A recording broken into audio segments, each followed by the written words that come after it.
বন্ধুগণ নমস্কার। প্রথমে আপনাদের করব আপনারা আমার চ্যানেলটি সাবস্ক্রাইব করবেন, ভিডিওটি লাইক এবং শেয়ার করবেন। ইরান আর ইসরায়েল আমেরিকার যুদ্ধ একটা ভয়ানক পর্যায়ে পৌঁছেছে। এর মধ্যে নতুন করে একটা বিষয় দেখা গেল, সেটা হচ্ছে ইয়েমেনের হুথি, অর্থাৎ যে ইরান সমর্থিত যে সংগঠন, জঙ্গি সংগঠন বলা যায়। ইরান মূলত বিভিন্ন জায়গায় জঙ্গি সংগঠনকে সাপোর্ট করে, যেমন গাজাতে হামাস, ইয়েমেনে হুথি, লেবাননে হিজবুল্লাহ, এছাড়া ইরাকে একটা আইএস গোষ্ঠী। এরকমভাবে বিভিন্ন জায়গায় বিভিন্ন এই যে জঙ্গি সংগঠন, তাদের প্রক্সি হিসাবে তাদেরকে আর্থিক সাহায্য করে, অস্ত্রশস্ত্র দিয়ে সাহায্য করে এবং তাদেরকে মানে ফলে ফুলে উঠতে সাহায্য করে, যাতে তারা ইরানের হয়ে তাদের বিভিন্ন দেশে কাজ করে। এখন এই যে ইয়েমেনের যে হুথি, এরা এতদিন চুপচাপ ছিল, প্রায় 28 দিন চুপচাপ ছিল।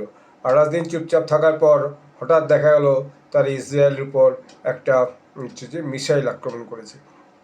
তো এই যে মিসাইল আক্রমণ করেছে, এইটা তারা এই প্রথম যে ইসরায়েল এবং আমেরিকার সঙ্গে ইরানের যে যুদ্ধ শুরু হলো, এটা তারাই প্রথম করলো। এখন এরপর শুধু নয়, তারা আরেকটা ঘোষণা করেছে যে তারা এরপরে ওই যে তাদের যে সামনে একটা সমুদ্র আছে, অর্থাৎ রেড সি, সেই রেড সি দিয়ে কোনো জাহাজ যাতায়াত করতে দেবে না। অর্থাৎ দেখা যাচ্ছে একদিক দিয়ে যে সৌদি আরব একদম যাকে বলে লকড হয়ে যাচ্ছে কারণে যে সৌদি আরব একটা বিকল্প প্রস্তাব দিয়েছিল যে রেড সি দিয়ে যাতে তাদের জাহাজ চলাচলের ব্যবস্থা করা হয় এবং স্ট্রেট অফ হরমুজকে হচ্ছে যে অ্যাভয়েড করে।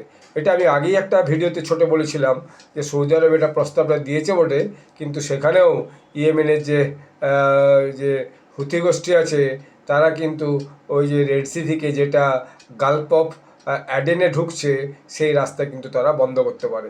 তো আজকে যা দেখা গেল, সত্যি সত্যি সেটাই দেখা দিয়েছে। ভবিষ্যৎবাণীটা আমরা করেছিলাম যে ইয়েমেন এখন আক্রমণই শুধু করে না ইসরায়েলের উপরে, তারা আবার বলেছে যে আগামী দিনে আমরা এই যে রেড সির যে চ্যানেল আছে, অর্থাৎ যে যাতায়াতের সমুদ্রের পথে যে যাতায়াতের, অর্থাৎ রেড সি থেকে যে গালফ অফ অ্যাডেনে যাওয়ার যে রাস্তাটা আছে, সেই রাস্তাটা আমরা বন্ধ করে দেবো। অর্থাৎ সব মিলিয়ে সৌদি আরবকে একদম ইকোনমিকভাবে আমরা ব্লকেট করে দেবো। অর্থাৎ সৌদি আরব ব্লকেট করা মানেই সৌদি আরব থেকে সমস্ত তেল যে বিভিন্ন দেশে যায়, সেই দেশে যাতায়াতটা বন্ধ হয়ে যাবে। আপনারা যদি ম্যাপটা দেখেন, ম্যাপটা দেখলেই বুঝতে পারবেন, উপরে সৌদি আরব, নিচে ইয়েমেন এবং ডান দিকে ওমান আছে, রেড সি তার মাঝখানে, এবং দেশবাউটি আর যে ইয়েমেনের সানা তার মাঝখানে এই বোধহয় 20-25 মাইলের একটা খাড়ি আছে। সেই খাড়িটা দিয়ে ওই রেড সি হয়ে যে সৌদি আরবের একটা পোর্ট ওখানে আছে, সেটা দিয়ে কিছু মালপত্র যাতায়াত করে, যেগুলো মূলত এই সোমালিয়া বা দক্ষিণ আফ্রিকা বা অন্যান্য দিকে সেগুলো যাতায়াত করে, যেটাকে হচ্ছে যে স্ট্রেট অফ হরমুজ হয়ে যেতে হয় না। এখন এই ব্লকেটটা করার ফলে যদি আগামী দিনে সত্যিই করে দেয়, তাহলে পরে কিন্তু সৌদি আরবের খুবই মুশকিল হয়েছে। এবং এই যে হুথি গোষ্ঠী জানিয়েছে যে ইরান, লেবানন, ইরাক এবং ফিলিস্তিনি ভূখণ্ডে যে হামলাগুলো করেছে ইরাক এবং ইসরায়েল, তার যে ইসরায়েলের যে সংবেদনশীল জায়গাগুলো আছে, সেগুলো লক্ষ্য করে তারাও কিন্তু একাধিক ব্যালিস্টিক ক্ষেপণাস্ত্র নিক্ষেপ করেছে এবং তারা আরও করবে। এবং তারা এটাও বলে দিয়েছে, যদি ইসরায়েল এবং ইরানের যুদ্ধে আমেরিকা এবং ইসরায়েল যদি আগ্রাসন বন্ধ না করে, তাহলে তাদের এই অভিযান কিন্তু বন্ধ থাকবে। এবং ইসরায়েলের প্রতিরক্ষা বাহিনী জানিয়েছিল যে তারা ইয়েমেন থেকে একটা ক্ষেপণাস্ত্র আগে এসেছিল, কিন্তু সেটা প্রতিহত করেছিল।